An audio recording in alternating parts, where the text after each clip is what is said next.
एक दिन एक गर्भवती बंदरिया बाजार से जा रही सड़क के किनारे एक रोटी की दुकान थी। तभी एक काला बंदर वहां से रोटी चुराकर भाग जाता है। दुकान वाला समझता है कि रोटी इस गर्भवती बंदरिया ने चुराई है।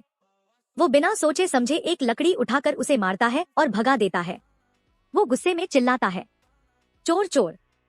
फिर जब वो गांव के अंदर जाती है तो हर आदमी उस पर पत्थर और अंडे फेंकता है। सब कहते हैं, चोर है तू चोर। बेचारी बंदरिया गर्भवती थी, उसके बच्चे होने वाले थे। इतनी मार पड़ चुकी थी कि उसके शरीर में जगह जगह घाव ही घाव। वह गांव से निकलकर जंगल के एक कोने में चली जाती और पत्तियों से एक छोटा सा घर बनाती है। कुछ दिन बाद वह 3 नन्हे मुन्ने बच्चों को जन्म देती है। लेकिन अब वह इतनी कमजोर हो चुकी थी कि चल भी नहीं पा रही। फिर भी एक माँ होने के नाते अपने बच्चों के लिए कुछ खाने की तलाश में फिर से गांव में लौटती। वहीं फिर से वही काला बंदर उसे बुरी तरह पीट देता है। बेचारी माँ जख्मी होकर जमीन पर गिर जाती है। कुछ देर बाद जब बच्चों को बहुत भूख लगती है तो वह रोते रोते अपनी माँ को ढूंढने निकलते हैं। जब वो वहाँ पहुँचते हैं तो देखते हैं उनकी माँ जमीन पर मरी हुई पड़ी है।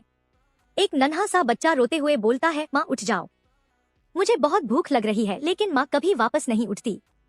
कभी नहीं देखते हैं माँ का दर्द कौन कौन जानता है। आप लाइक और सब्सक्राइब करें।